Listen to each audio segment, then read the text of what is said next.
செயல் அலுவலருக்கும் திருக்கோவில் பணியாளர்களுக்கும் பணி பாதுகாப்பு வழங்க கோரிக்கை. திருக்கோவில் யூனியனின் சென்னை கோட்டம், தேனாம்பேட்டை, மயிலாப்பூர் பகுதி கிளை நிர்வாகிகளின் புதிய உறுப்பினர்கள் சேர்க்கைக்கான ஆலோசனை கூட்டத்தில் தீர்மானம். தமிழ்நாடு திருக்கோவில் தொழிலாளர்கள் யூனியனின் சென்னை கோட்டம் நிர்வாகத்தில் உறுப்பினர் சேர்க்கைக்கான தேனாம்பேட்டை, மயிலாப்பூர் பகுதி கிளை நிர்வாகிகளின் ஆலோசனைக் கூட்டம் கிளை கௌரவ தலைவர் தனபால் தலைமையில் வாசு முன்னிலையில் நேற்று மதியம் தேனாம்பேட்டையில் உள்ள அருள்மிகு பாலசுப்பிரமணிய சுவாமி மற்றும் ஆலயம்மன் திருக்கோவில் வளாகத்தில் அர்ச்சகர் நடராஜன் இறை வணக்கத்துடன் நடைபெற்றது.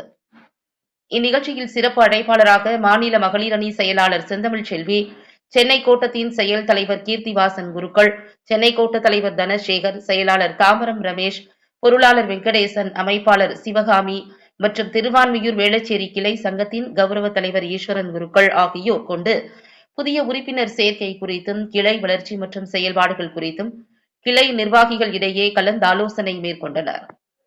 மேலும் ஆலய அர்ச்சகர் உமாகாந்த் கிளை வளர்ச்சி குறித்தும் கிளையின் வருங்கால திட்டமிடல் குறித்தும் சிறப்புரை நிகழ்த்தினார்.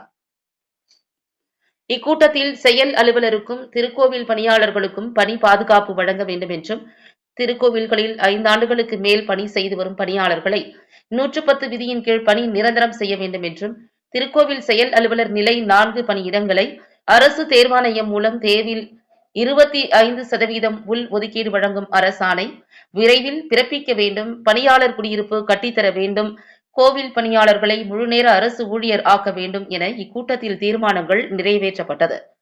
இக்கூட்டத்தில் உறுப்பினர்கள் பலர் கலந்து கொண்டு தங்கள் கருத்துக்களை பதிவு செய்தனர். மேலும் தேனாம்பேட்டை, மயிலாப்பூர் கிளை நிர்வாக குழு மாற்றி அமைக்கப்பட்டது. அதன்படி தலைவராக மாறி, செயலாளராக வாசுதேவன், பொருளாளராக மனோகரி, அமைப்பாளராக பழனி, கொள்கை பரப்பு செயலாளராக தங்கமணி, மகளிர் அணி செயலாளராக பிரியா ஆகியோரை சென்னை கோட்ட நிர்வாகிகள் நியமனம் செய்தனர். வருகின்ற 15ஆம் தேதிக்குள் தேனாம்பேட்டை, மயிலாப்பூர் பகுதியில் உள்ள திருக்கோவில்களில் பணிபுரியும் தொழிலாளர்கள் 100 உறுப்பினர்கள் சேர்த்து முடிப்பது என முடிவு செய்யப்பட்டது. ஏற்கனவே திருவெற்றியூர், ஆர்கே நகர், ராயபுரம் பகுதி கிளை, மதுரவாயில், விருகம்பாக்கம் பகுதி கிளை, பெரம்பூர் மாதவரம் பகுதி கிளை, ஆவடி அம்பத்தூர் பகுதி கிளை, பூங்கா நகர், துறைமுகம், தாம்பரம், பல்லாவரம் ஆகிய பகுதி கிளைகளின் நிர்வாகிகள் கூட்டத்தில் தீர்மானங்கள் நிறைவேற்றப்பட்டன என்பது குறிப்பிடத்தக்கது.